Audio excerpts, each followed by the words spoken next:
I'm Ashley Buchanan. I am currently based in Johnson City, Tennessee, and I am a full-time studio jeweler. It's all hand cut out of brass sheet metal, and then I powder coat it to get like a color and like a nice consistent finish on the work. It's very important for my work to be wearable and accessible. You know, I went to art school and I studied metalsmithing and I studied craft and how to make these, and I studied the history of all of that. But doing my taxes and running a business, it's all a different field and story, and it's tough. But I think that that's what makes it the most rewarding. The way I define success is more about the work and less about me. I want to be proud of what I make, and I want to make sure I'm putting really good work out there. My name is Matt Hutton, and I'm a woodworker and furniture designer, and I reside in Portland, Maine. I guess if I had to say what was most rewarding or what was most exciting, it's certainly the time of making. Being in the studio and working for me is a time to really clear my head, and I'm always sort of thinking about the next step ahead of myself. And I think that woodworking lends itself to that. It's a very linear process. Wood is a difficult material in that it moves continuously, and so you're always having to think about how these things are going to go together and if it's going to be successful or not. And I'm finding that there's a really powerful moment for me to be working with a client to find out what a specific need for someone is.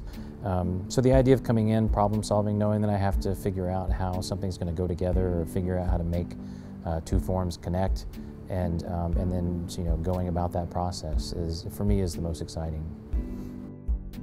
I'm Fabio Circle, and I live in Princeton, New Jersey.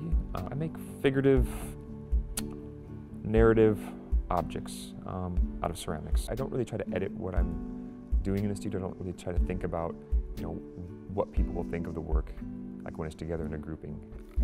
I have fun doing it, and I like people to kind of have that same experience when they see the work. I'm always looking forward to being in the studio. I mean, to me, like if I don't have that part of my life, on a regular basis, like I really feel like, I don't want to call it a depression, but I feel like something's missing. I mean, I kind of look forward to, what the next door will be that'll open because of what I do and what I love doing. So it takes me all over the place, and that's what I love about it. So.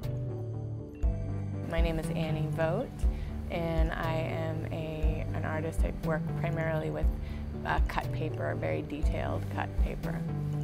I feel like in terms of ideas, it's just constantly changing. I read a lot, and so I will be really set on one set of ideas, and then it'll change a week later. One of my friends told me that being an artist is not a sprint, it's a marathon, and it's something you just keep doing and doing and doing. Success would be to just keep making work and not getting stuck in any sort of routine of expectations.